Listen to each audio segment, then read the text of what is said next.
Good evening, everybody, and welcome to fourth seminar in the series that is organized by Cancer IO. I'm Juha Klefström. I'm head of the Cancer IO, which is a consortium of about 30 partners and 10 million euro budget. And the main kind of tasks of Cancer IO is to spread public knowledge about immuno-oncology and also do research in this area in healthcare and also in the laboratories. And this seminar series is part of our effort to raise awareness of immuno-oncology and its significance. We have been very much working so far in this area of immunocheckpoint blockers, but now it's time to kind of turn our eyes to adoptive cell therapies, one big area. So without any further ado, so Anil Thorakura from Orion Pharmaceuticals, you may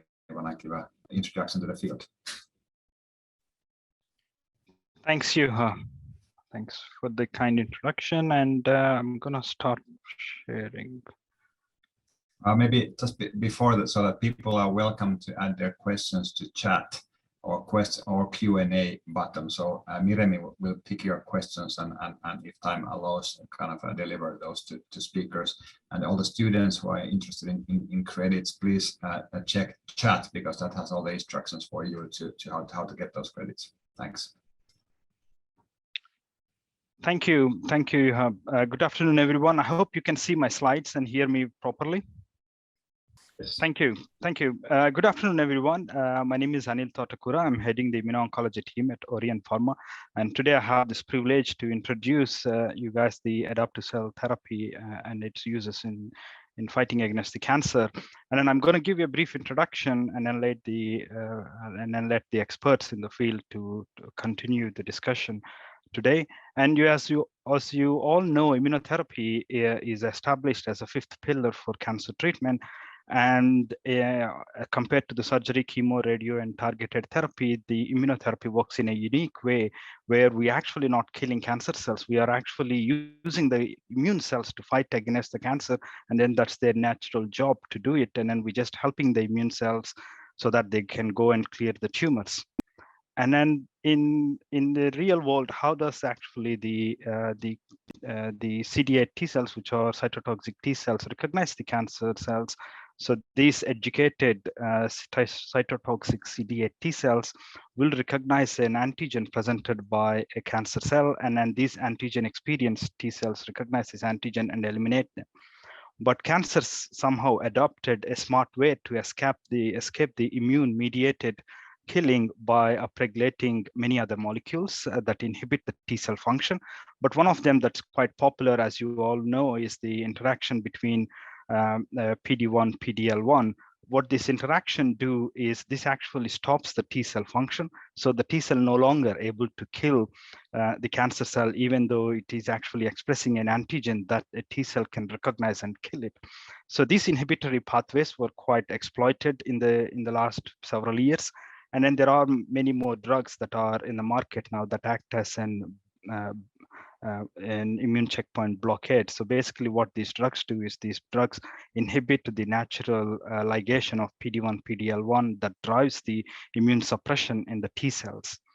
So this has been quite a successful activity, and in the clinics, this reinvigoration or reactivation of this antigen experienced CD8 T cells by blocking with an blocking antibody has shown quite a dramatic clinical activity by actually showing by killing the tumor cells. And if we look into the overall survival of the cancer patients who getting this first generation immune checkpoint blockades, the overall survival does not look very impressive. But what is great in this is this actually opens the window of opportunities that, and then also it brings the hypothesis that it is actually possible to reinvigorate these T cells in the clinical settings and then improve the survival of the cancer patients. If you look into the survival plot, these patients otherwise do not have any clinical drug. Otherwise, they will actually die between 12 to 24 months. But with the first generation immune checkpoint blockade, like anti-CTLA-4, that significantly improved these patients, but there is quite a lot to do. So because of this discovery, so Jim Allison and Honjo got the Nobel Prize for this. And then the next step is combining this first generation immune checkpoint blockades like PD-1 antibodies and CTLA-4 antibodies further improved the survival, not to very much. And when we look the reason why some patients respond and some do not respond, what you're seeing here is an immunohistochemistry analysis of the brown dots here is CD3 T cells. There are, even in a given indication, there are 4 major baskets of patients that are highly inflamed. There is no immune cells.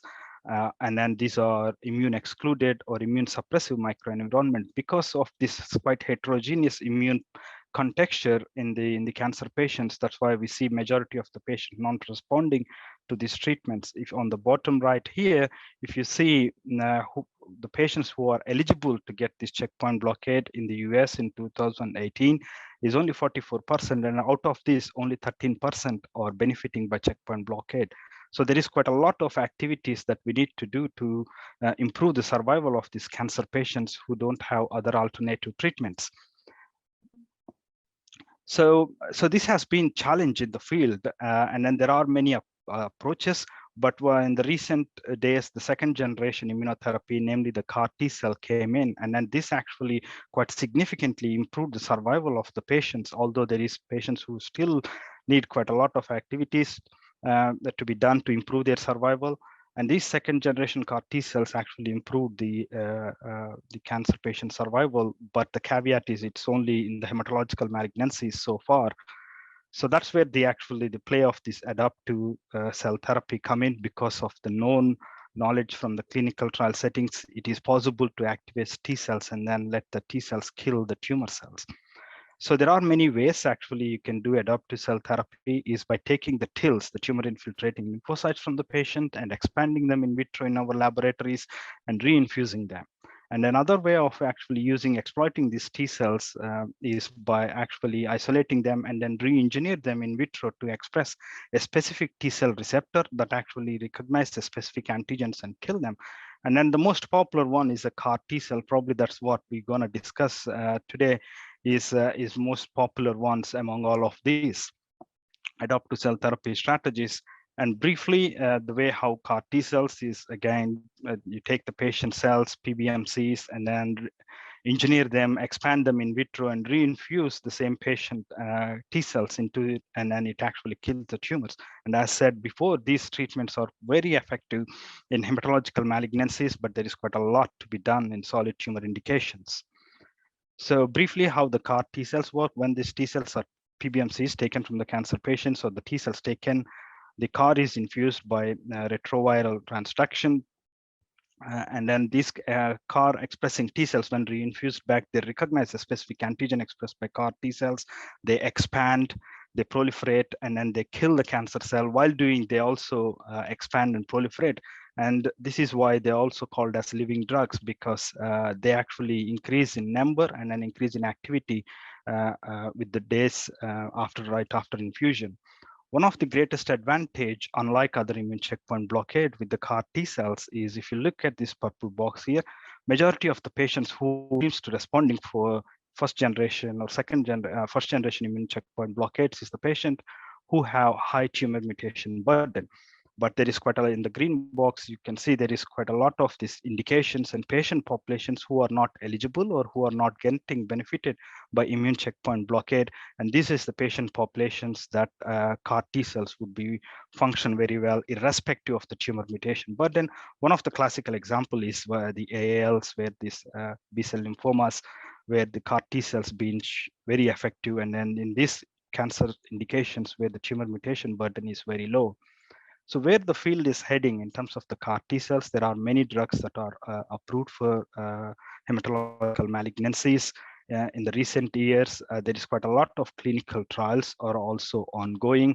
As you can see, the number of clinical trials from 2010 in the last 10 years is going quite significantly up. And then what you can also notice on the right-hand figure is the number of clinical trials for CAR T and T PCR modified is actually going down, and then other adoptive cell therapies approaches is actually coming down. This also shows that how important the CAR T approach is. And some of the cell types that are widely involved in this adoptive cell therapy is mostly T cells because of its known activity and then the learnings from first generation immune checkpoint blockade. And there are other cells that can also be used for adoptive cell therapy, but it's very low usage at the moment. If you can see this graph, that's 95% is T cells, and then remaining small is macrophages and NK cells, and NK T cells and gamma delta T cells as well. So this is another graph actually showing the clinical trials or the number of activities or the number of IO agents that are quite active from 2017 to 2020. And there is a rapid increase, especially in the cell therapy side. Again, this is all in the majority of them or in the preclinical or different phases, but the number of drugs that are approved so far in the cell therapy is only in the hematological malignancies, and there is quite a lot to be done in the solid tumor indications. So with that, I will stop here and I will let the experts introduce the clinical settings and the discussion about CAR T cell and its usage and its future. And this is my current immuno-oncology team at Orion, and we do have a CAR T cell program running in-house here at Orion Pharma in collaboration with Matti Korhonen from Finnish Red Cross. So we're working in collaboration with them. Thanks for this opportunity. Thank you, Anil, very much for your very nice introduction to the field. Did we, Miriam, get any quick questions to Anil?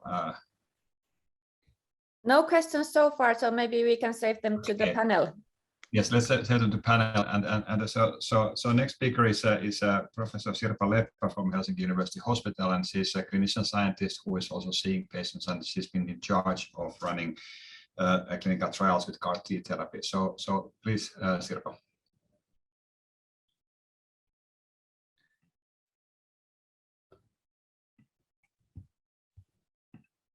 So can you see my slides? Yes. Okay. So thank you for the invitation. I will try to be short in explaining what we so far are doing concerning CAR T cell therapies in Finland. I added a few slides for the standard of care part, which is actually now real life also in Finland. Here are my disclosures. So I'm going to describe shortly the Transcend World trial that we have been participating since 2018, and then about the normal standard of care, CD19 CAR T cell therapies, then looking at the future at the end of my presentation shortly. So this trial is a Celgene-sponsored phase 2 trial, which has been running in 16 European countries and in Japan. And we were lucky to be one of the study sites, because at the time when these trials were designed, it was not so obvious that Finnish study centers would be included into these international trials. The aim of this trial is mainly to do what has been done in United States concerning JCAR017. So to complement the data so that it would be enough for marketing authorization. And at the time when this trial was designed, it was not yet obvious that these products would get indication for aggressive B-cell lymphomas. But in addition to that one, it was also designed so that there are different cohorts from the original Transcend clinical trial aiming at finding populations that are other ones than transplant eligible patients, which has been the classical way of using these therapies in the beginning of when they started to be possible to be given. This trial was opened for inclusion on June 2018, and inclusion was closed very recently, last month. We have had by now 4 protocol amendments and a total of 111 patients has been enrolled to this trial, and 89 patients have actually received the cells. There are some patients still waiting for infusion. So what is this CAR 017? It's one of the representatives of CD19 specific CARs that is expressed on CD4 and CD8 positive T cells. These CARs that are currently available for clinical use, they can have different co-stimulatory domains, and this one has this 4-1BB, which is the same as in Kymriah. What is also specific for this CAR is that it has an EGFR truncated protein that is expressed separately on T cell surface. It is used for cell selection, and it can also be used as a suicide way if there is a catastrophe in the body, so that if by giving EGFR antibody you actually can block the expression and kill the CAR T cells. And this CAR 017 is introduced into T cells via lentiviral vector. This is very classical how we are using CAR T cell therapies. First, peripheral blood mononuclear cells has to be collected. That takes place through normal classical leukapheresis. Then in this case, the T cells are isolated, and what is very specific for this CAR 017 product is that the CD4 positive and CD8 positive cells are collected separately. They are also manufactured separately, and then at the end of the process, they are then also given separately to the patient. But what happens after selection, the gene transfer takes place, and then the cells are expanded in the laboratory, and then cryopreserved, and after quality assurance released, then sent back to the study site and infused to the patients after lymphodepleting chemotherapy. And the final product it consists of 2 individually formulated CARs, CD4 positive CARs and CD8 positive CARs suspensions, which are given to the patients in a 1-to-1 ratio. This is the study design, including aggressive B-cell lymphoma patients in different study cohorts. The main one was this cohort 1, which was the classical third-line therapy, now having an indication for standard of care. But then in addition to that one, it was also testing other patient populations, including in cohort 2, transplant not eligible patients, so elderly patients who would not be eligible for high-dose chemotherapy due to age, performance status, or comorbidities. Then there were also there has been a cohort for primary CNS lymphoma, and a cohort for the patients who could be then who would not need hospitalizations, who could be treated in an outpatient setting. The primary endpoint of this trial is overall response rate, and then there are classical standard secondary endpoints. This is how the treatment takes place. After screening, there is enrollment and leukapheresis to collect the T cells. Then quite often, because this is an aggressive, very fast proliferating disease, we have to do something when we are waiting for the cell manufacturing.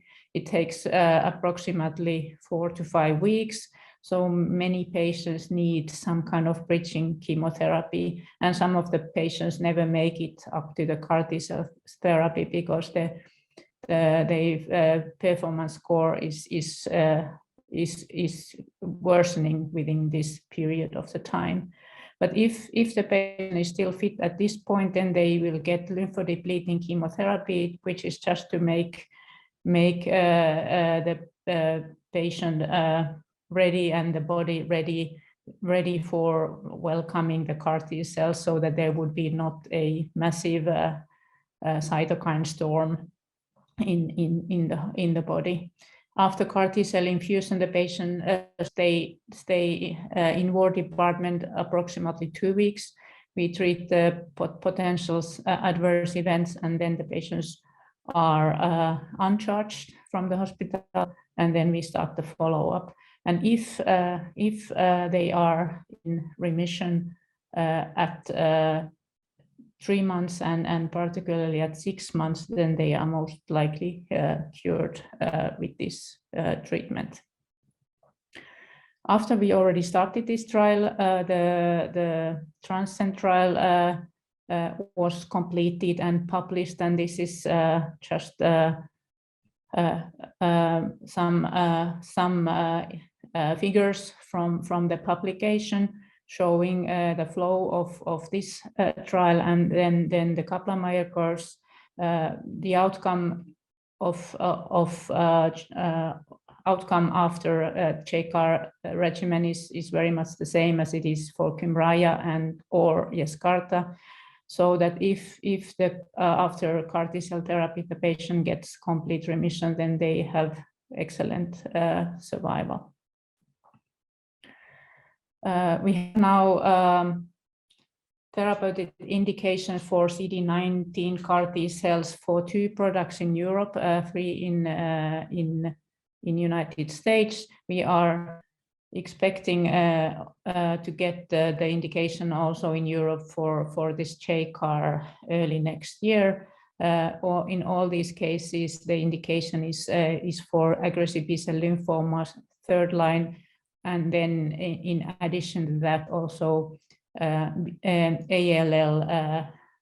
if the product is Kymriah.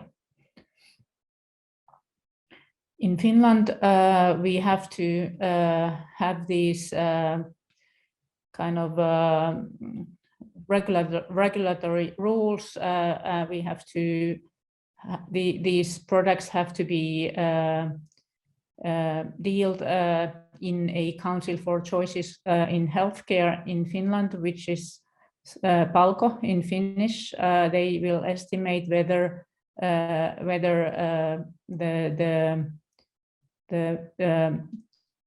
let's say the efficacy is and the price meet with each other, and this is very expensive therapy.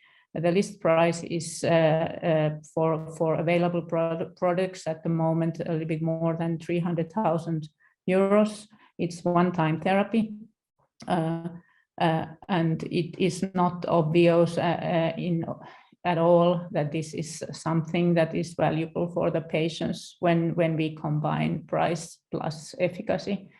But this Cohere Finland made a decision that if the conditions are met, which means that there is in addition to the clinical eligibility criteria, also agreement on a significant discount between the seller and organizer of services on price, then this treatment can be given.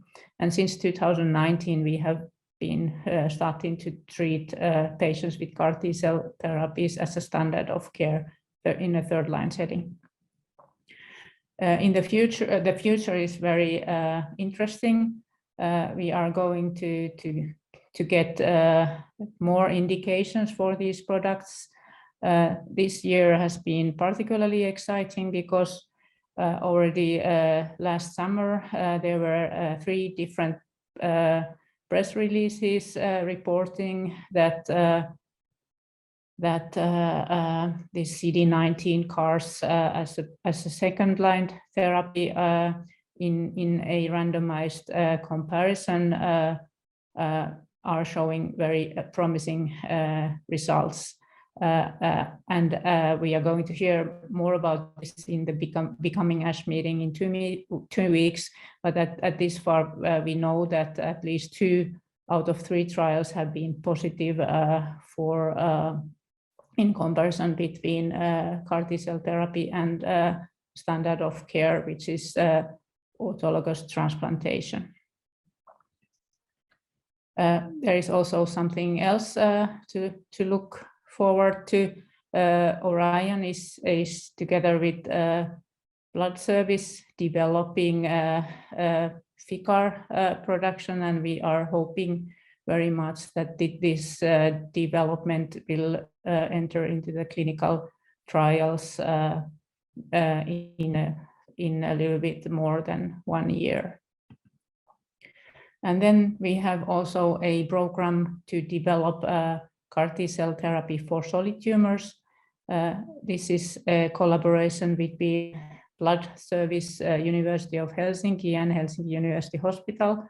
University is responsible for preclinical studies and Blood Service is responsible of manufacturing CAR T-cells, and then in the hospital we are going to run the clinical trial. This is a collaboration between Matti Korhonen, Päivi Ojala and myself, and so far we are in the situation that the preclinical work has been finished. The application for this clinical protocol has been submitted to ethics committee and approved, and also submitted to FIMEA, and now we are doing some revision for the protocol and hoping to be able to open the trial next summer.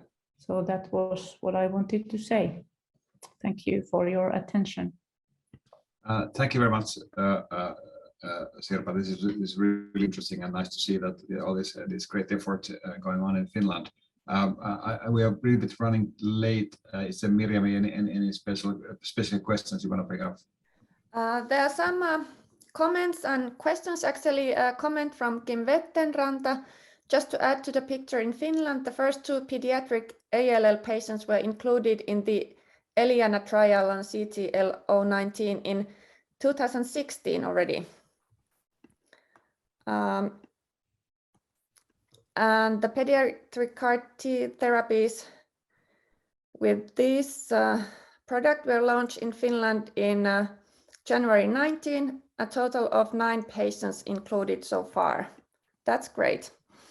And then we actually have some questions about how long the cells are expanded, especially CD8 plus CAR cells, and is there difference in expansion between CD4 plus and CD8 plus cells? Well, as far as I know, no difference. What we practically don't, we simply wait for approximately 4 weeks and then we get the cells back. So and we have never had any issues on this one. The manufacturing works extremely well, and it's not only in this trial, but also for the commercial use of CAR T cells for lymphomas. There are no manufacturing problems in any of the products. Thank you. And actually we have Matti here who raised his hand. Welcome, Matti. I am promoting you to panelist. Okay, so maybe we're moving on. It's a 1:30, and we're going to have the panel soon starting as well. So let's move on. And the next speaker is Dr. Boris Engels, who is Asset Director of the Novartis Institutes for Biomedical Research, and we are looking forward to your interesting keynote talk, Boris. Thank you, Johan, and the organizers.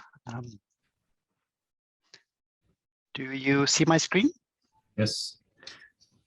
Wonderful.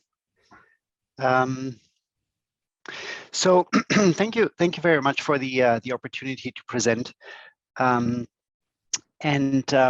I'm employed at the Novartis Institute for Biomedical Research. I'm an associate director in the Immuno-Oncology group here in Cambridge in the US. So these are my disclaimers. And I will today talk, I split my talk into two parts. One is more giving a higher level overview of CAR-T and how Novartis got involved. And then at the second part, I want to give a short vignette on one of the programs that we have actually progressed in my labs and analyzed in more detail with the University of Pennsylvania. So I'll have a general introduction and then the more scientific part.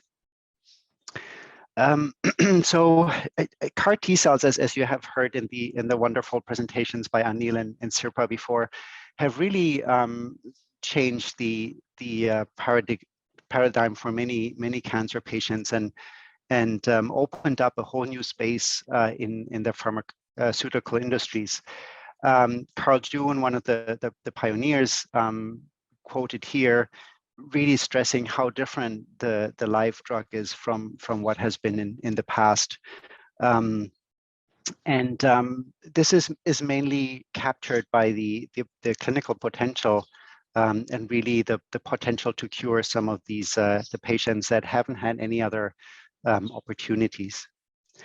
So if we go back and look where CAR T therapy evolved from, we actually need to go back quite some time.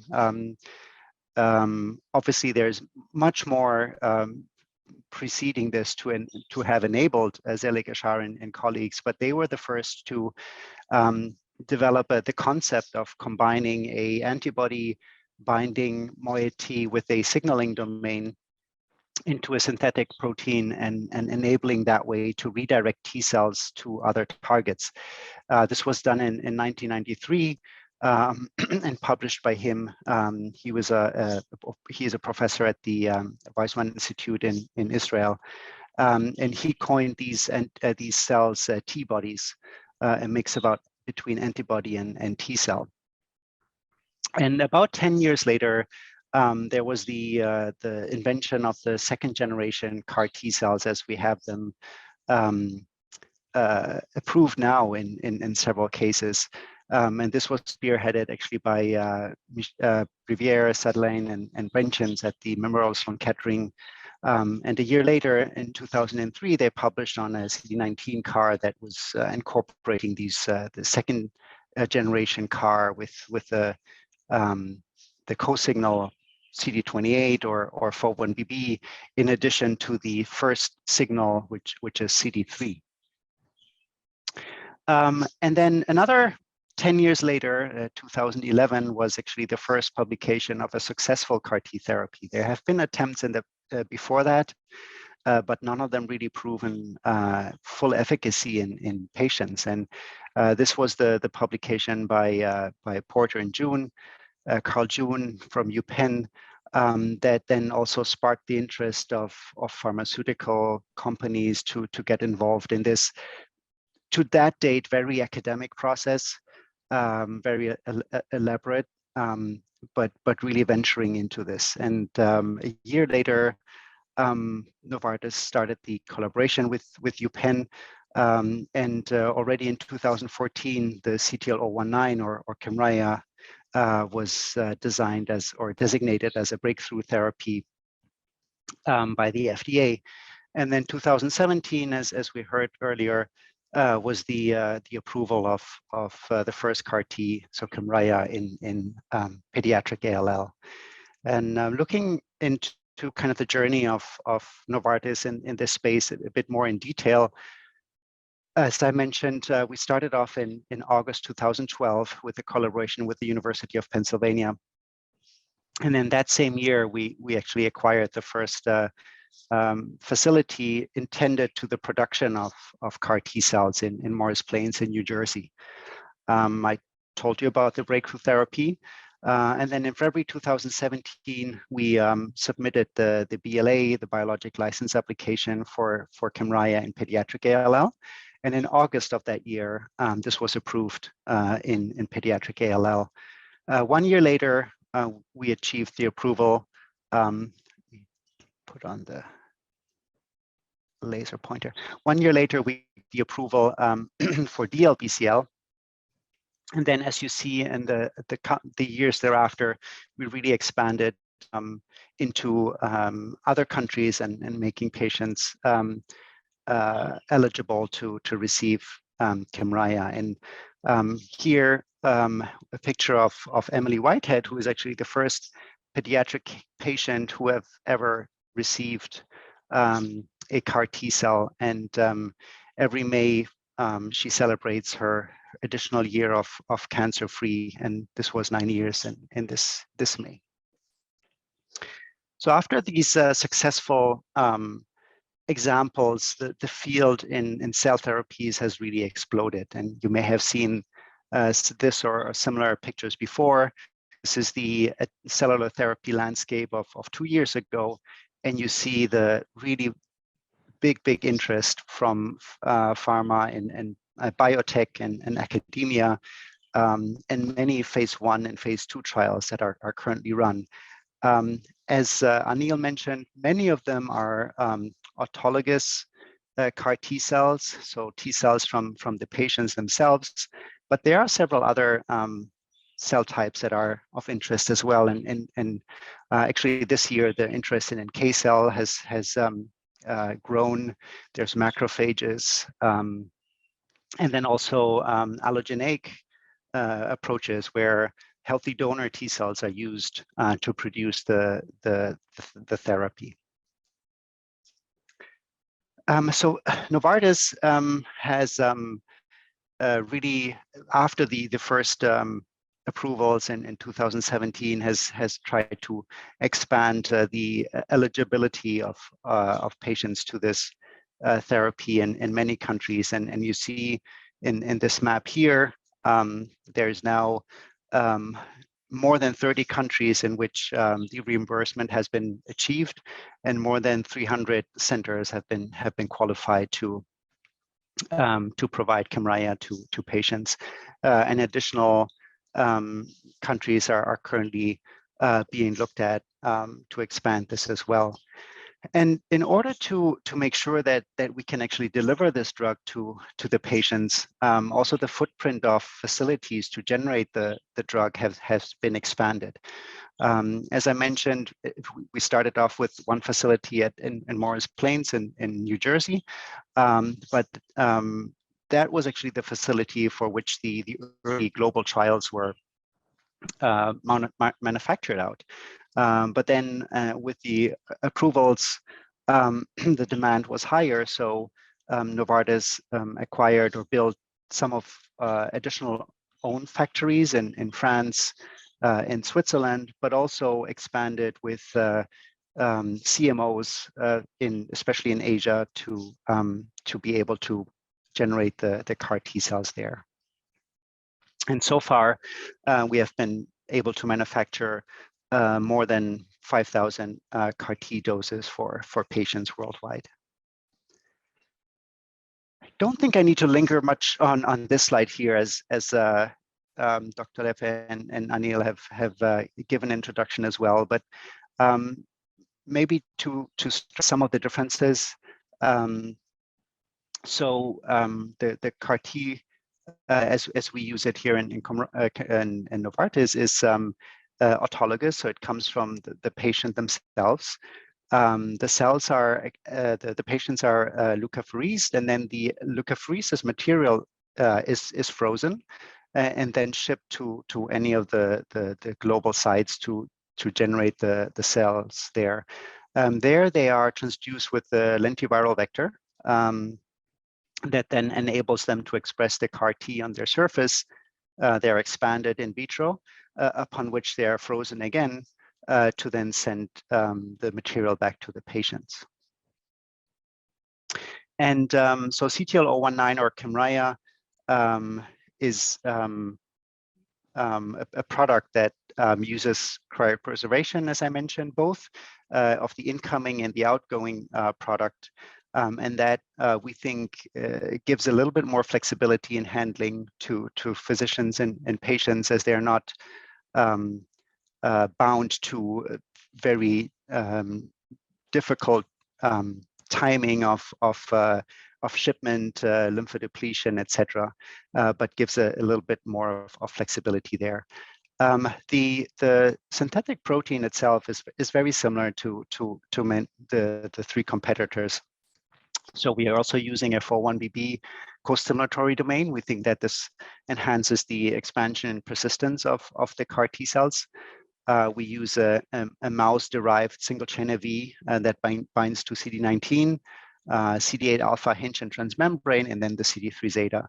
So really an amazing example of a synthetic biology where a protein derived from antibody moieties and different T cell proteins gives the intended new function that we were seeking.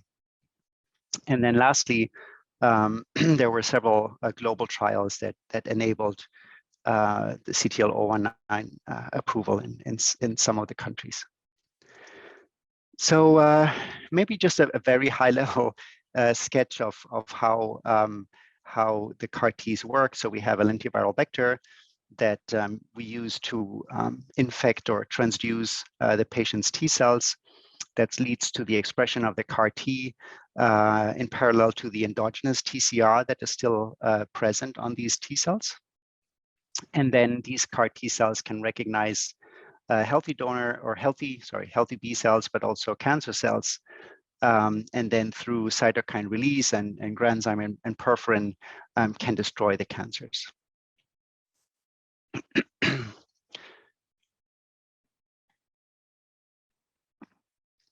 So CD19 is the most well-known target for CAR T cells to date, and that is for two reasons.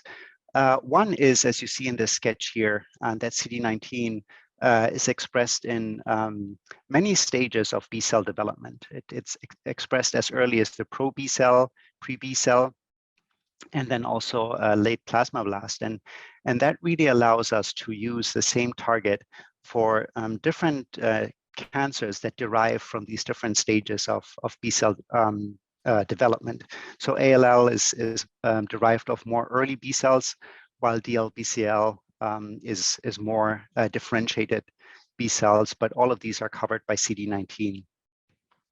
There's one B cell plasma cell indication, which is multiple myeloma, where CD19 is not expressed, but BCMA is a target that is looked as a target for this indication.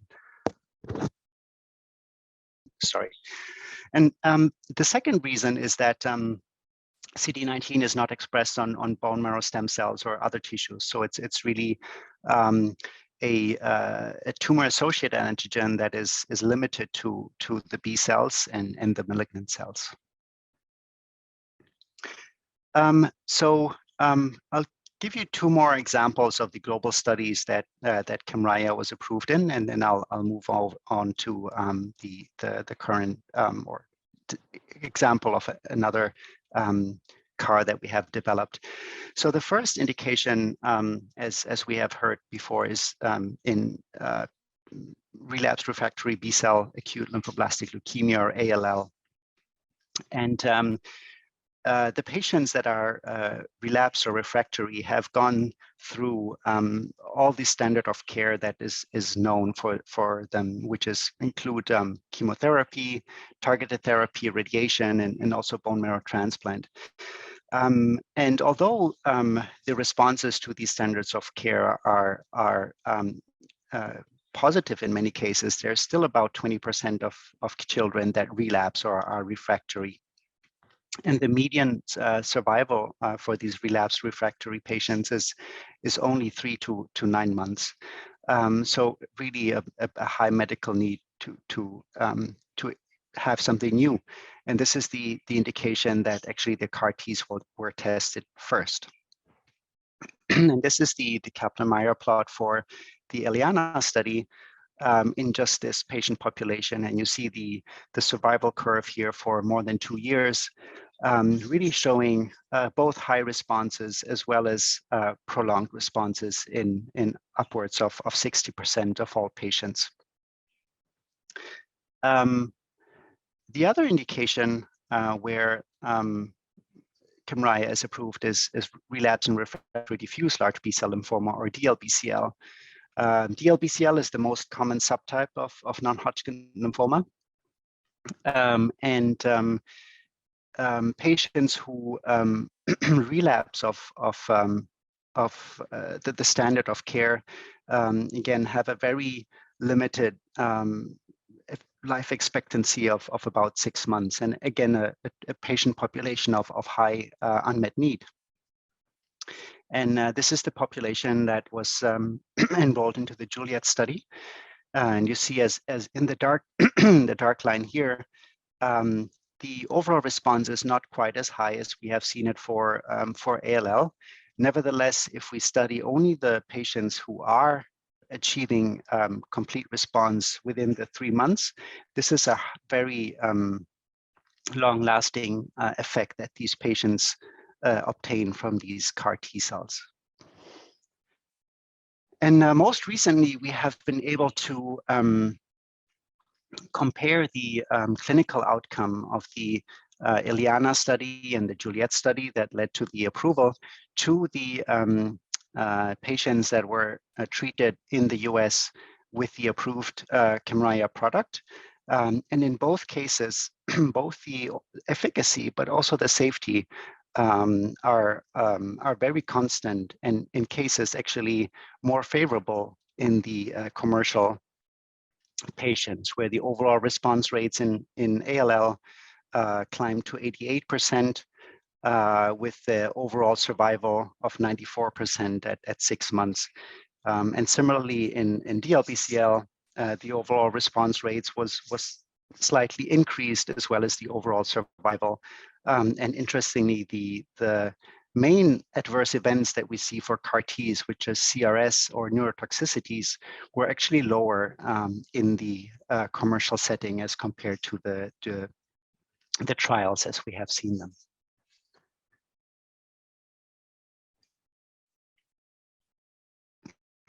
So now I'll switch gear and talk about a more recent program that we have studied internally and in conjunction with the University of Pennsylvania. So as we have shown you before in the Kaplan-Meier plots, once patients are in complete response about a year, this response is very stable in ALL. But over the first year, there is quite some relapses that still occur. And in this ALL study, as published by Shannon Mode from UPenn, about 36% of all patients who achieved CR eventually relapsed. And out of these 22 patients who relapsed, 15 showed a relapse with a CD19 negative disease. And this is either 25% of all complete responders or almost 70% of all the relapses.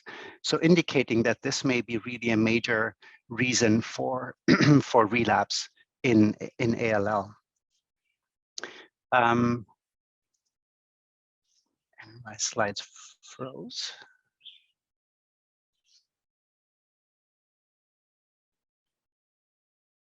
There we go. So on the left hand here, you show I'm showing an example of a ALL cancer at screening, where we see both CD19 and also CD22 expression. But at relapse, you see that the CD19 expression is completely lost, while CD22 is retained. And my colleague Elena Orlando here at NIBR looked into these CD19 negative cancers in a bit more detail. And she did discover that in all the dozen or so patient material that she looked, she detected point mutations within the CD19 gene that led to the abrogation of the surface expression of CD19.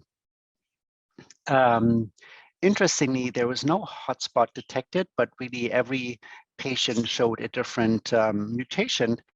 And some of the patients even showed several mutations within the CD19 gene. As shown here on the left, while we lose the CD19 expression, we retain the CD22 expression. So we set out to look at CD22 as an alternate target for ALL, and developed a card for this population.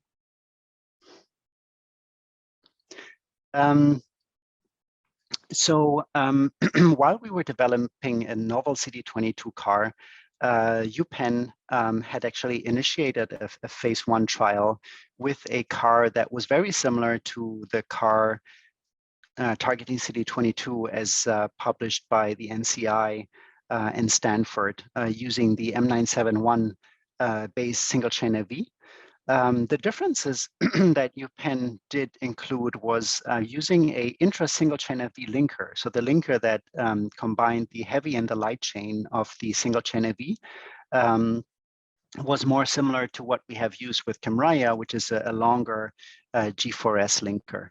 And I'll get back to this detail in a bit. But what we have done is we wanted to develop a novel CD22 targeting CAR that is not based on a known murine single-chain AV. So we used a fully human single-chain AV library, and we targeted the binding to a membrane proximal epitope of CD22. This was shown to enhance efficacy of CAR T cells, and we did optimize the intra-single-chain AV linker, as I mentioned before. And I'm showing you a couple of examples of a triage of such novel CD22 CAR. So here I'm showing killing assays as well as cytokine release assays, as often done for T cell evaluation. On the top row here, you see 3 different target cells, so NALM6, SEM, which are ALL cell lines, as well as a K562 cell overexpressing human CD22 as a kind of a positive control. And what you see is that the killing efficacy is very high for most of the actually CARs that we generated, so A through H in this case. The positive control is the CAR19 in yellow, as well as the M971 murine CAR in red or gray. And you see that the yellow and red line are right here on top with many of the other CAR T cells that we have developed.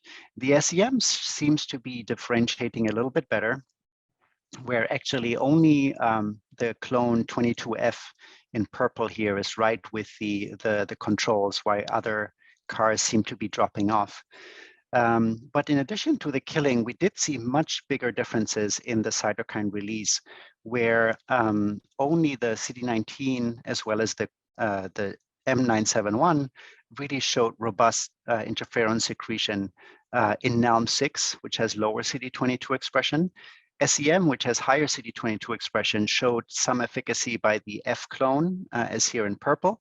And if we expressed very high levels of CD22, in fact, many of these novel CARs did secrete interferon gamma, but we did see quite a difference, pointing to the F clone as to be the best one, but still not as good as the benchmarks. So we looked into the binning and the binding of this F clone, as well as increasing the affinity possibly. So the affinity of the M971 is 6 nanomolar. The F clone was 10-fold less, about 62 nanomolar, and we were able to increase the affinity by mutagenesis to 2 nanomolar. In addition, when we looked at the binding of these different different scFVs, we saw that the M971, as well as the F and the F2, which is the high affinity version, all competed for the same binding. And only the control HA22, which is known to bind more distal on CD22, actually did not compete for binding. So indicating that M971, as well as our new binder, all bind to a very similar region, competing for binding in this region. So we went back and looked at in vitro function of these novel higher affinity clones. And again, using NALM6 and SEM, we did see it as before, cytokine secretion lower for NALM6 because of the lower CD22 expression. But now actually the higher affinity versions F1 and F2 showed very similar cytokine secretion to the M971 benchmark. The CD19 again showed higher levels of cytokine. And if you look at the target expression up here for NALM6, you do recognize that CD22 is a pretty dim staining as compared to CD19. A possible explanation for this discrepancy in interferon gamma expression. Now, SEM, as I mentioned before, has a higher CD22 expression, as you see here as well, the purple versus the light blue. And we see much higher activity by many of the other clones. But again, the high affinity clone in maroon and light blue are very similar to the benchmarks, and in this case, even the CD19. So all the clones with the asterisks were now selected for the next steps of in vivo analysis. So this is an example of a mouse xenograft in vivo experiment where NSG mice that don't have their own immune system are engrafted with the human ALL cell line NALM6. And then a week later, we infused the human healthy donor CAR T cells. In this case, we looked at 2 different doses, either 5 million CAR Ts or 1 million CAR T on the right-hand side. You see that with 5 million, we see full eradication with many of our CAR Ts. But when we lower the dose to 1 million, there is more of a differentiation. And in fact, the high affinity version F2, as well as the M971, showed very similar efficacy. Coming back to the intra-single chain AV linker that I mentioned earlier, it was interesting to see that the short linker, which is a single G4S repeat in the M971, as it is used by the NCI team, actually showed better efficacy as compared to the long linker here in red that was used by UPenn in their phase 1 trial. And when we looked back and compared the results of these 2 clinical trials, we did see a difference there as well, kind of recapitulating what we had seen in the animal study. So again, the long linker between the heavy and the light chain of 4 repeats of G4S as used by UPenn, and the short linker as used by the NCI did show differences in efficacy also in the clinical setting, where the short linker here, as published by Terry Fry, showed complete responses in many of the patients. But the long linker, as used by UPenn, did not show as many complete remissions. So we did want to dive a bit deeper of why this is happening.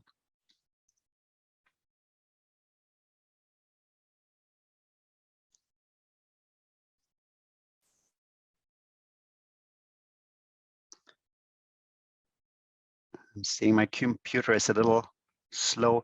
Is the audio okay? I just wanted to check. Yes, it's okay now. Okay. Yeah. Sorry for that. In collaboration with Nathan Singh and Marco Ruella at UPenn, we did look into the difference in this linker and what effect it has on the binding, but most importantly also on the CAR T cells that we have developed thereof. If we first look at the binding, so the long linker, as I showed you earlier, has a affinity of 6 nanomolar. And looking at the scFv in a size exclusion experiment, we see that it has the expected size of about 27 kilodalton. But when we looked at the short linker, the affinity was slightly enhanced. But what was striking is that the the molecular weight was double. So what we think is happening is that the short linker in between the heavy and light chain does not allow for the heavy and light chain to build a normal single chain V, but rather we have 2 molecules that bind to each other in some sort of a diabody.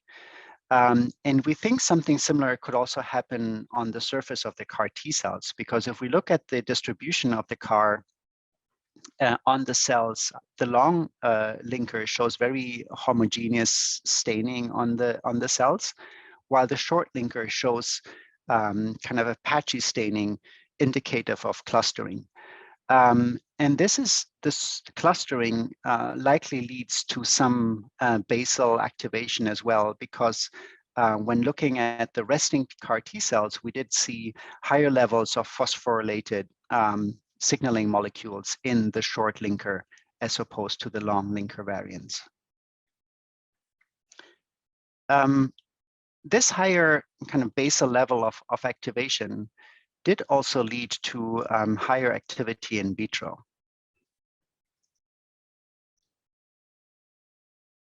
Sorry for that.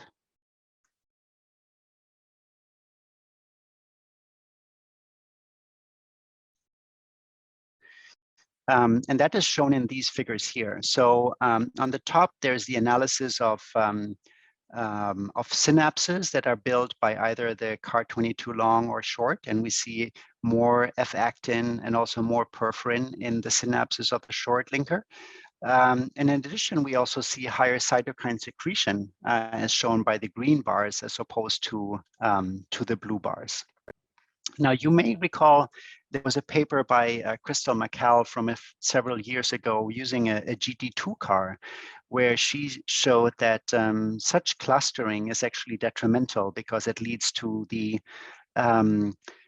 exhaustion of CAR T cells. In her paper, she used a CD28 co-signal and not a 4-1BB signal. So we exchanged the co-signal of these CARs as well from a 4-1BB signal, as shown in this experiment here, to a CD28 signal.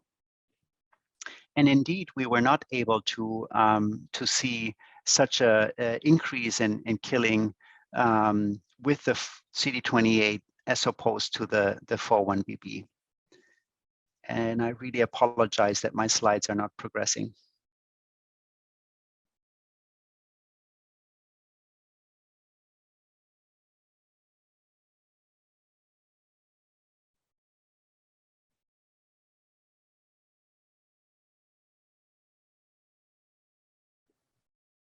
Would you like to try resharing? Yes, I think I'll try that. Let me try to get out. Sorry for that.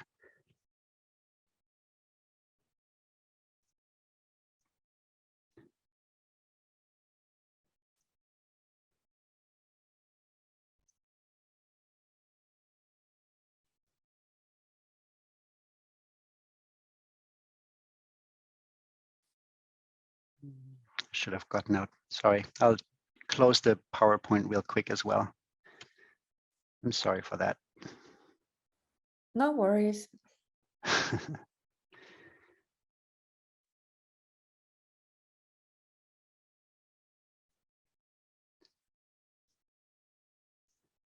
I'm almost done with the presentation, so I think we should be good in time. But now it wants me to restart the PowerPoint.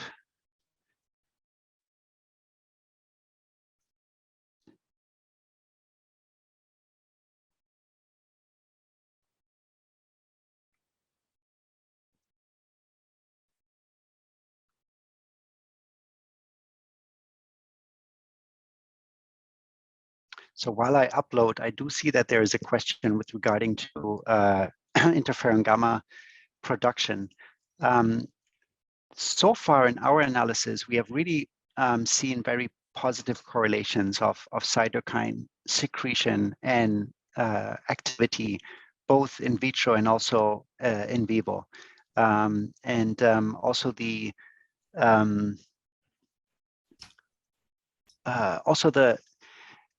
We have not been able to kind of find a cutoff of interferon gamma levels when it comes to CRS.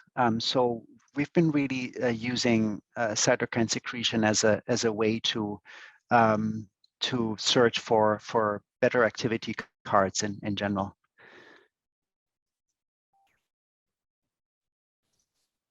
Okay, I have this back up.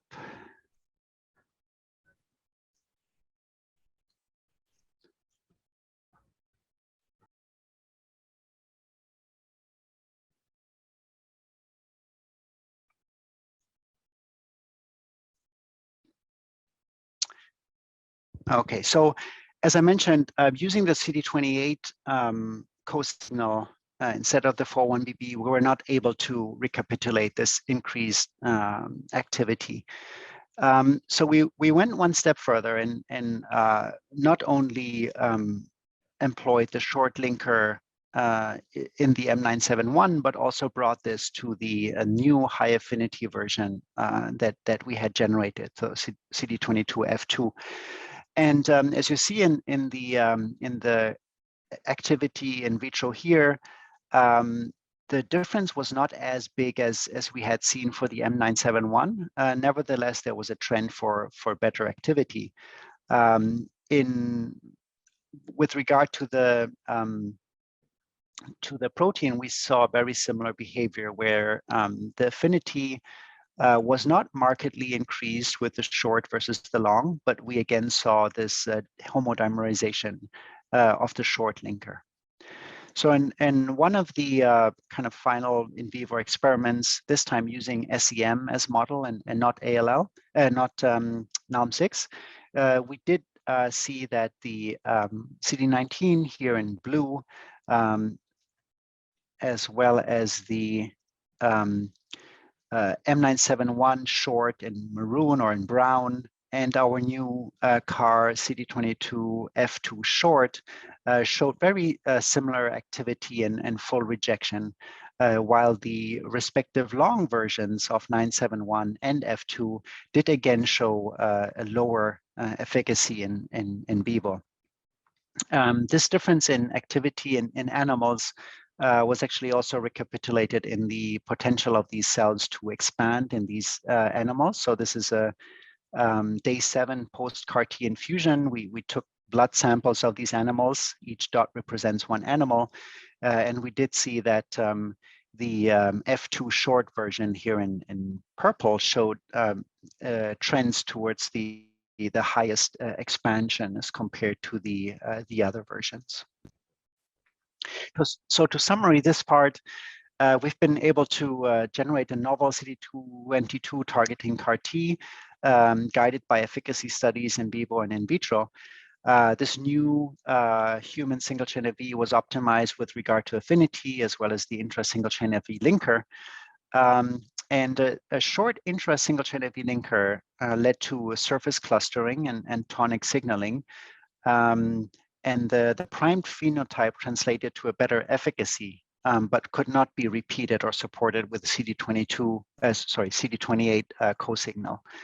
And xenograft models recapitulated differences seen for the long and the short version of M971 variants that had been seen in the clinic. And in fact, the CD22F2 short CAR has entered into a phase 1 trial, and Dr. Noel Fry from UPenn, as well as Dr. Grubb from CHOP have led these phase 1 trials, and Noel Fry will give a presentation on this at the upcoming ASH meeting as well. So while I gave you an example of a novel card and a novel target, our group has been looking at different aspects of improving and innovating the CAR-T platform, which includes looking at scalability, so improving the manufacturing process, decreasing the potential immunogenicity of CAR-T cells by humanizing these, looking at safety, for example, early anti-cytokine therapies, regulatable CARs. We thinking of solid tumors, looking at resistance mechanisms and how to target the tumor microenvironment to enable these CAR-T cells to show full efficacy. And then, as I showed you in this one example, as we start seeing antigen relapse, we are looking into combination therapies where we target not just one, but two targets on these cancer cells. So we think that traditional treatments have a pretty kind of long time in which they are active in the clinic, but cell therapies with a huge interest and a big academic involvement as well, we are seeing very fast kind of cyclical innovation.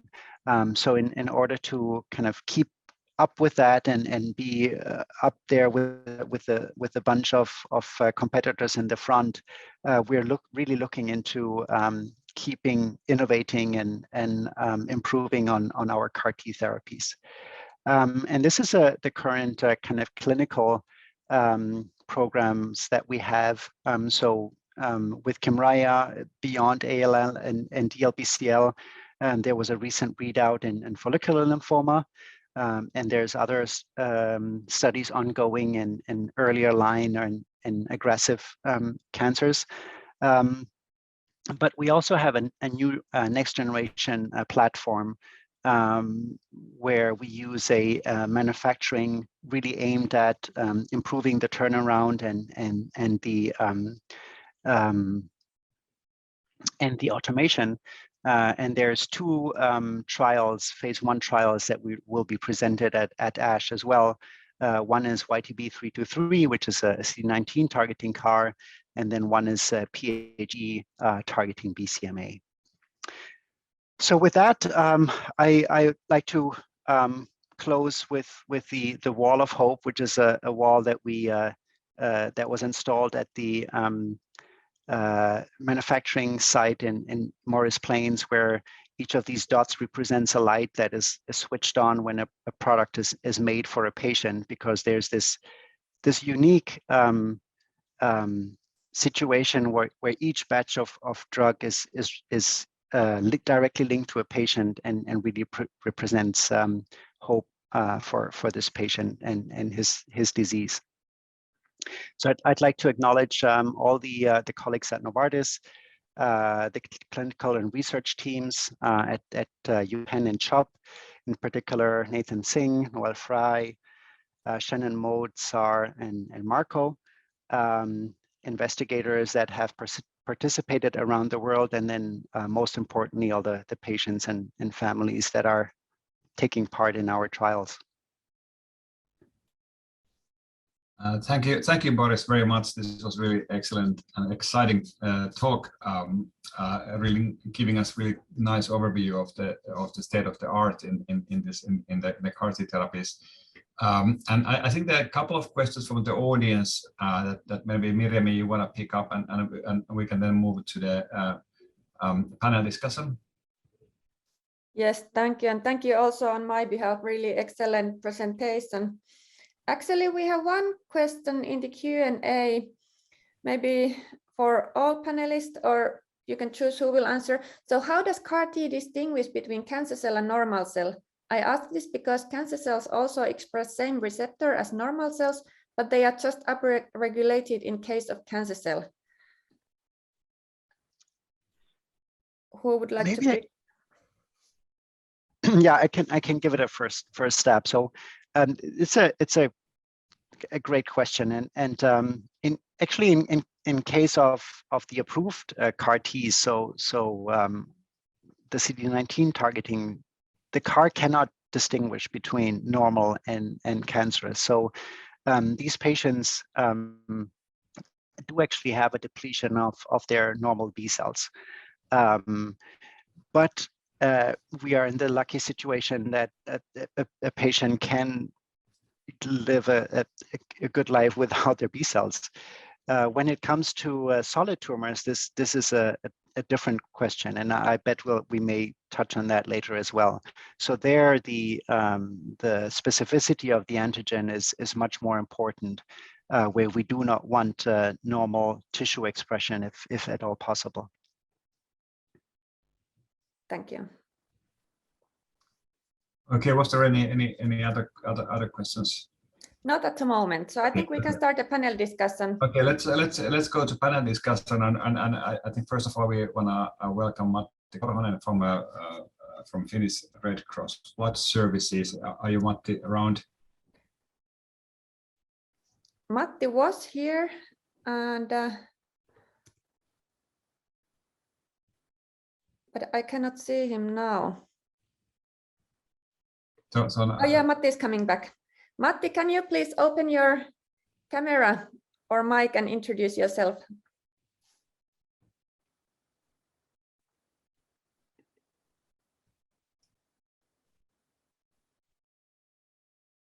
Welcome. Matti is muted at the moment, so. Sorry, I lost my connection and I just came back 5 seconds ago. So do you want me to do something? No, I just wanted to. I can do it. So Matti's a research director in Finnish Red Cross Blood Services with a long history in making and generating different CAR constructs. So welcome, Matti. So thank you very much. Yeah. So I can try to bring some kind of lines together from all of your talks, Anil, Sirpa, and Boris, and I think if we are.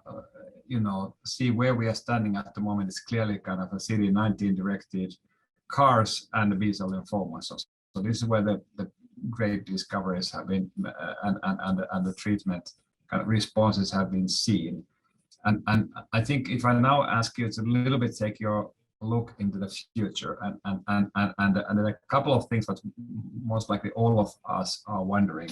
So the questions like what type of cells we are using in the future. So are we going to see the T cell dominance? I think Anil was showing that 95% of the current clinical trials, if I remember right, are T cell kind of based. But then there's also kind of NK cells and macrophages coming. So this is one question what I would like to pose to you, and then of course kind of the other thing is that what sort of targets we are using in the future. So I think Boris gave a really nice presentation of how what we need to do when CD19 is gone, so we got to CD22, and what sort of targets. Then I think the second line of questions is relating to this, which cancers we are treating in the future with CAR T. So it's now we see that it's all happening in the hematological area, but then Sirpa was already showing a little bit that something is brewing in the solid cancers. So are we going to see, and how soon we're going to see expansion of CAR T therapies to solid cancer space? And I think these are the very obvious questions, but then I think I want to take the chance because we have leading experts in this field, and I always want to know that what's in your opinion is the wild card.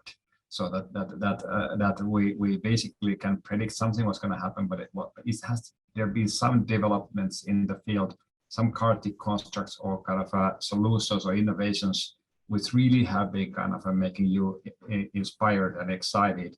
I think Boris was showing in the last slide some of these avenues that Novartis is following, and there's lots of the interesting things happening. So maybe there's lots of questions here.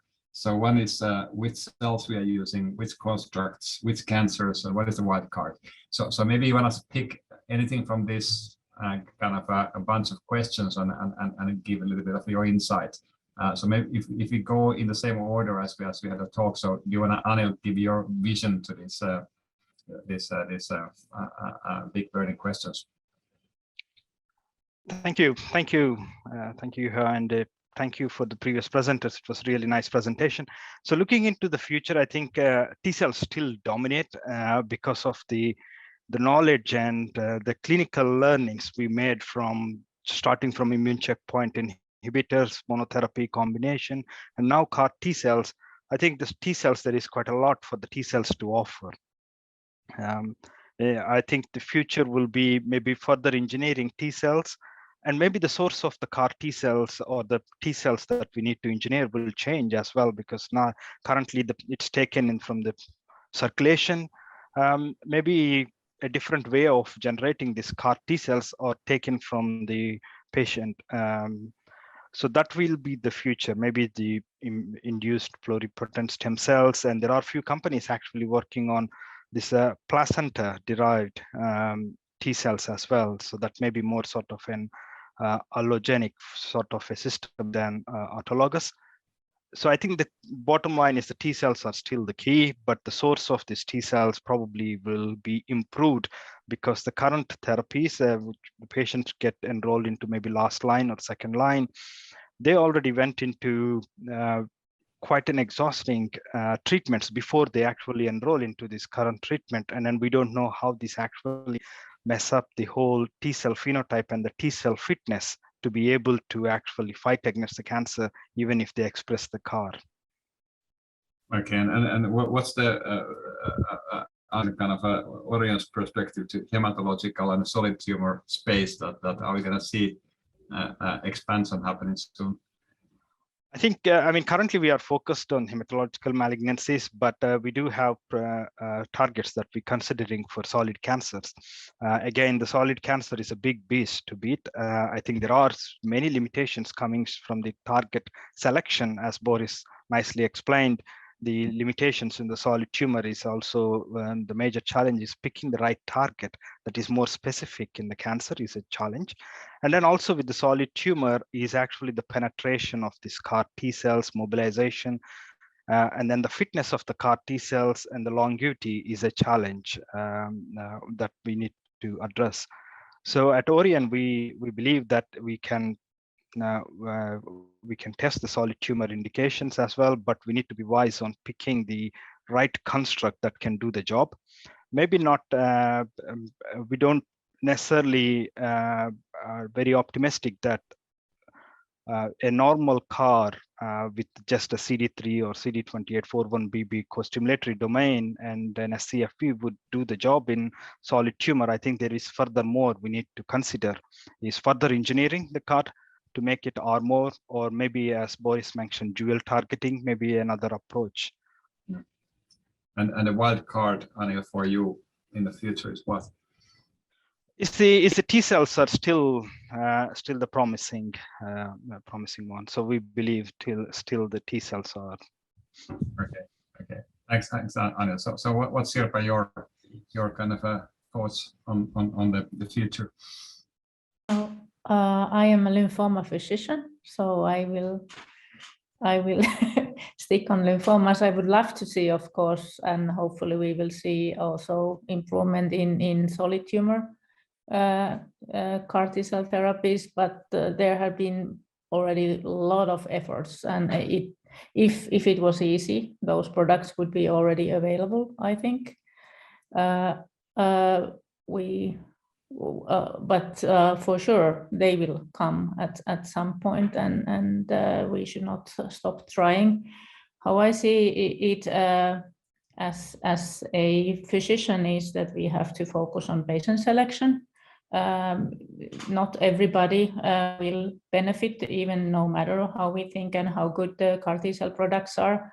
If the tumor burden is high, then these do not work as do not any other newer therapies. So the patient selection is the most important thing when we give these treatments. I think what is very, very promising is the data that is coming out when we treat in earlier lines, because then the tumors are not so resistant, they are not so heterogeneous yet. So I think that is also the future. We just have to pick the right patients earlier time points, and we will cure much more patients than before. I think NK CARs are promising. Looking forward to what is happening on that field. I am not so excited about allogeneic CAR T cells. I'm a little bit worried about the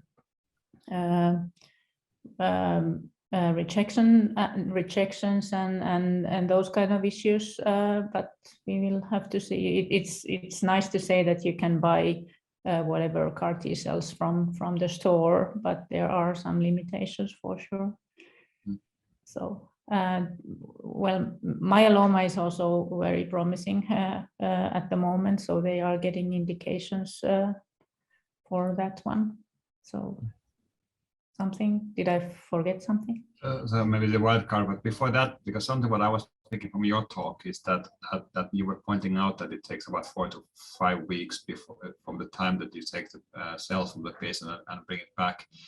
And then you mentioned that quite a few patients are during this time frame are already kind of going to the condition where you can't. They are losing the window, yeah. Exactly. So is that something what the producers, the CAR T cell producers do better jobs at that? Would it make a big difference if we could shorten this time from 4 weeks to 2 weeks, let's say? Yeah, it's already happening. In some places in United States, I know they get the cells back in 2 weeks time, and then there are some other developmental processes ongoing where it doesn't take even that long. So I'm sure that is one thing that is going to be better.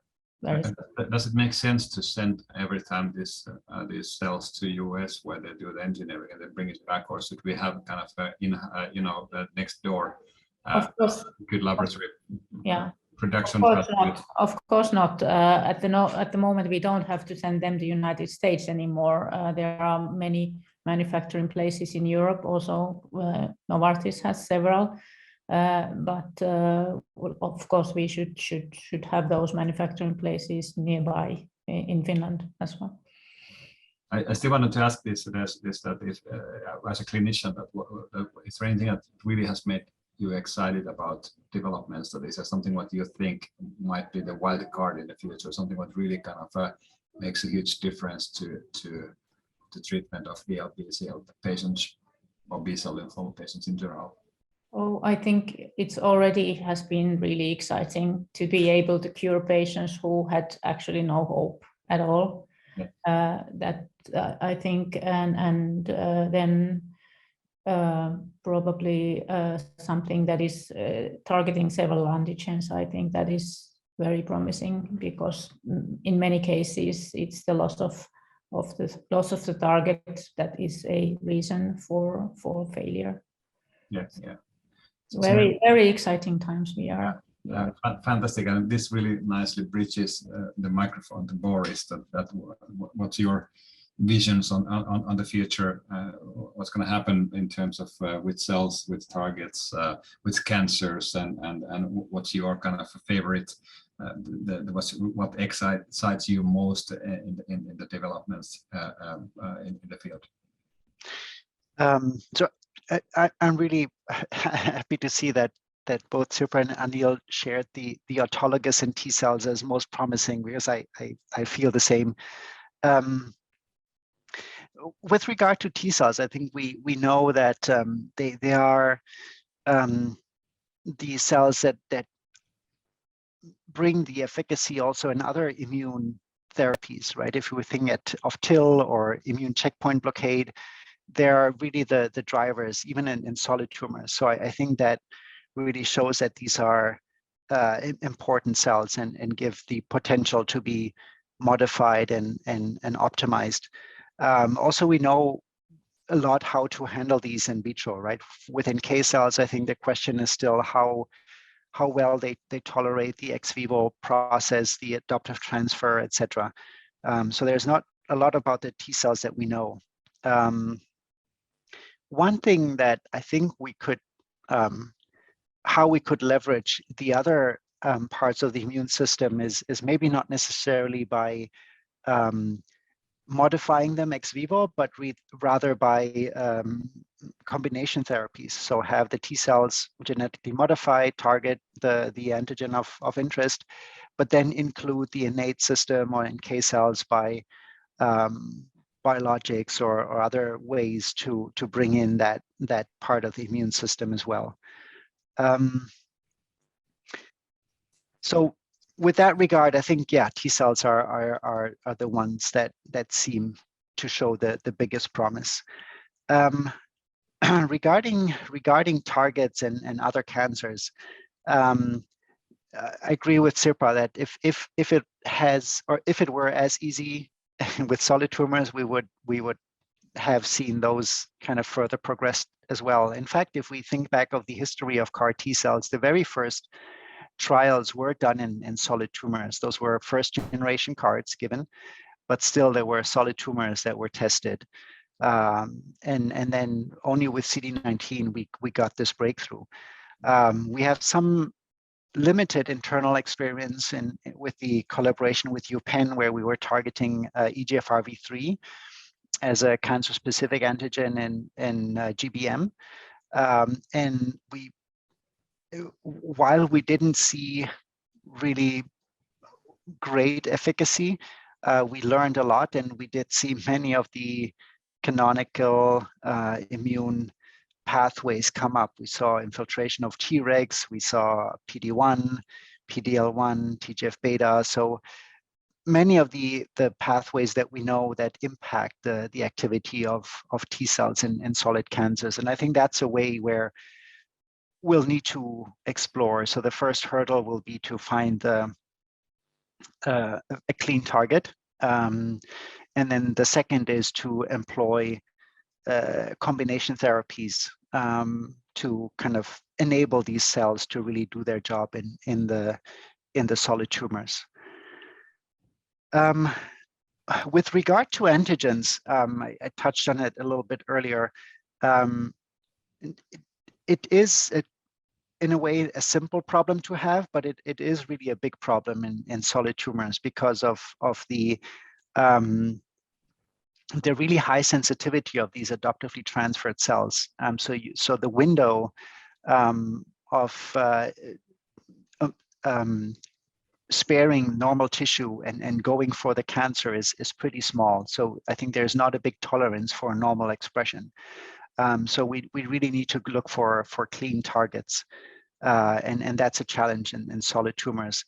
One space that has been also explored for a while and may open up a new target space is actually not necessarily using surface proteins, but so TCRs, so peptide MHC, that can be recognized by the T cells, opening up all the internal protein space to go after. And then with regard to the wildcard, I think what is being explored and may open up space for other targets is actually using logic gates on CAR T cells. So where we don't have a dual CAR that recognizes either of the antigens is sufficient, but rather have a logic gate where we need one but should not have the second, for example. So by that kind of logic, we may be able to be a bit more creative in getting cancer specificity. So would that, Boris, be a way to kind of have a like sort of a clean target that you would need to have a kind of a something what is expressed in cancer cells and normal cells, but you can exclude something what is expressed not expressed in a cancer cells. So somehow the logic gate kind of increase the specificity. Exactly. Yeah, and there have been several publications from academic group like the SynNotch or some kind of negative regulators. I think none of them are quite there yet, but it's a field where a lot of activity is ongoing, and that may re-enable to go to a new space where we haven't had clean targets so far. Yes.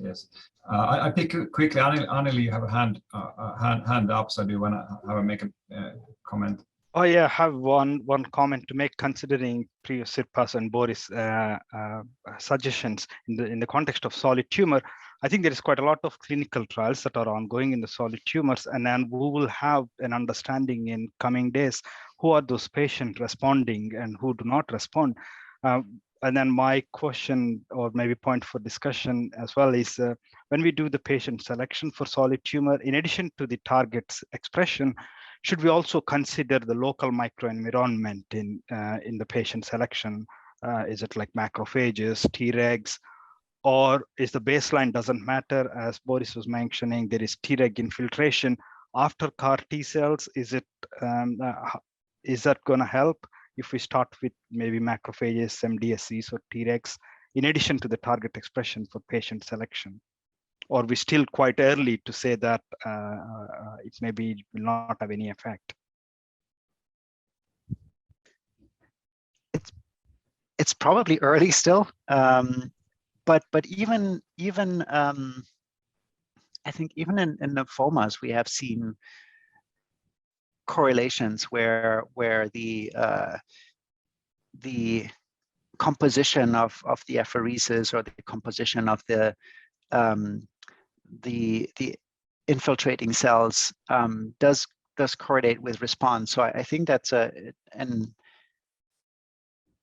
interesting thought. Number one is to select the patients, but secondly also then the next wave would be to enable even the patients that we did not include and how to bring them on board, right? How can we change the microenvironment that it becomes more favorable?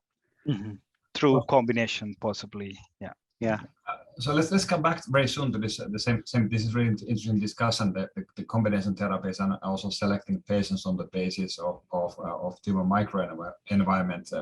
But before that, if you quickly go to Matti, Matti want to kind of give your insight into this discussed topics, like what's your future vision about in terms of which cells and targets, which cancers, and what's your wild card? Okay, thank you. Which cells is important because of something that Sirpa said, that the cost of these therapies is prohibitive. And the reason is that we are using autologous cell products. So each product is manufactured for a single patient, and that's why they cost 300,000 per patient.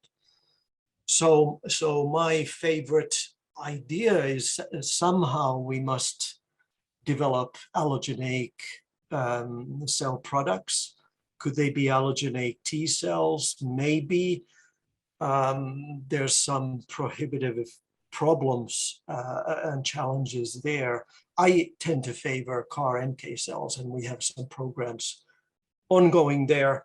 I do admit that we don't know how well they persist in the real patient, so there may be some hurdles there, but I'm betting some of my money on NK cells. Then how do we proceed from hematological to solid cancers? It's a big challenge. That I think there's two challenges there.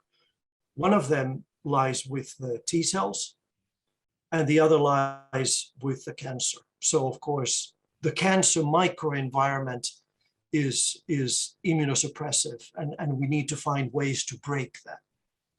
And that's a topic of a whole nother seminar. But the other problem is the T cells. So T cells, we were lucky when we started with hematological cancers, because T cells are hematological cells and they migrate in the body in the same compartments where you have the tumor. That means your lymph nodes and the bone marrow and the blood. And that's why the CAR T cells are very effective against hematological cancers. We must find some ways to attract our cells to the cancer. Okay, then what would be, so solid tumors. I think great insight was given by the speakers in that field already, so I won't recapitulate that. My wild card would be if we could make CAR NK cells and not only modify them with CARs, but modify them with something that makes them persist and expand in the patient, and also give us a tool that we can control these cells, because the side effects may be dangerous. So the modification must be such that that they are maintained in the patient, but we can shut them off at will. That would be my white card here. So generating a tumor immunity, generating cells which are not only able to attack tumors but also kind of a self-sustain. So that's your white. Yes. Yeah, that's interesting. Yeah, so but also that we can shut them off. Yes, exactly. So Boris, you have a hand up. Yeah, I just want to maybe add a little bit on the great point that Matti made with regard to the T cells homing to where the hematologic tumors are. In addition, I think why these work so well is that because T cells and B cells naturally interact. So there's already other co-signals and activity in between the T cells and B cells, making them a favorable interaction partner and enabling the CAR T cells to persist because they get activation. Many of these things are falling away or missing with solid tumors, and it'll make it more difficult there for that reason as well, I think. So what I gather from the is that there's clearly the change in the way how we're thinking, because in the beginning we're thinking that we just put CAR T cells and then they do the job, but now we're starting to understand that they're also interacting with the rest of the immunocontexture in the patient, and learning how to engineer this part would be really important, specifically if you're going after solid tumors, because solid tumors you need to break the suppressive tumor microenvironment, and you need to have them somehow kind of thrive. So I mean, are CAR T cells, are they getting exhausted? Let's say in the context of, let's say, solid tumor or B cell, that would it make sense to try to kind of to boost their persistence with anti-PD type of therapies, or what's your kind of take on that? Yes, I think I go Sirpa was first. Yeah, they get exhausted, and there have been several attempts already to combine checkpoint inhibitors and CAR T cells. I have not seen yet published data. Maybe Boris knows better than me, but I think it doesn't solve the whole issue, and it's not just PD-1 that is there involved, but those things have been already noticed. Yes. So we have a very few minutes left. So maybe if I give a Matti and Matti words, you have a hand up. Well, just adding on to what Sirpa said, I agree. These checkpoint inhibitors, there are other molecules that block T cell activity in tumors. So maybe we must have a wider hand in what molecules we block, and probably, like Boris was alluding to, we need to develop more modifications to our immune cells so that they overcome the blockade that they are facing. Mm-hmm. All right, so we're coming 1 minute time. Do we have any other comments you want to make? I think this tumor microenvironment is a big target in the future. I was wondering that whether there's any attempts, for example, to block TGF-beta kind of a related pathway. So what would be the nice way to kind of combine CAR Ts, for example, with anything what blocks tumor microenvironment induced resistance? So there are several attempts. I think that's one of the challenge in the solid tumors as well, that there's so many different ways that you can tackle and so many different ways that are actually being explored. But with regard to TGF-beta, for example, there's been attempts to include a dominant negative receptor onto the T cells directly.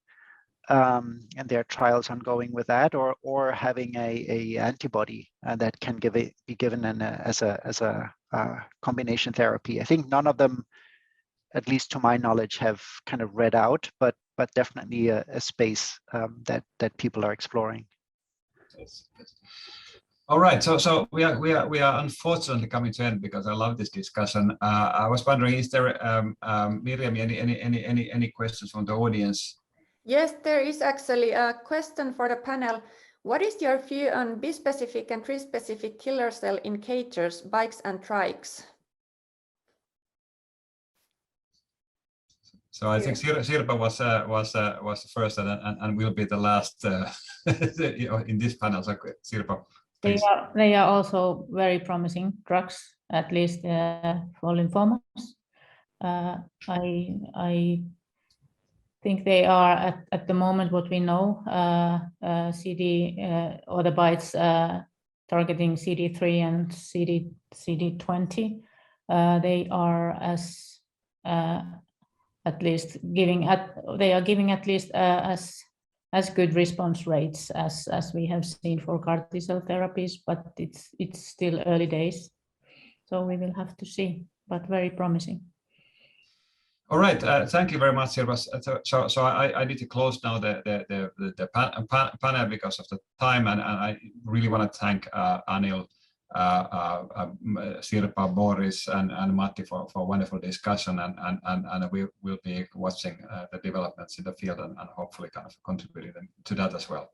Thank you very much, and the audience for listening to this interesting session. Thank you very much.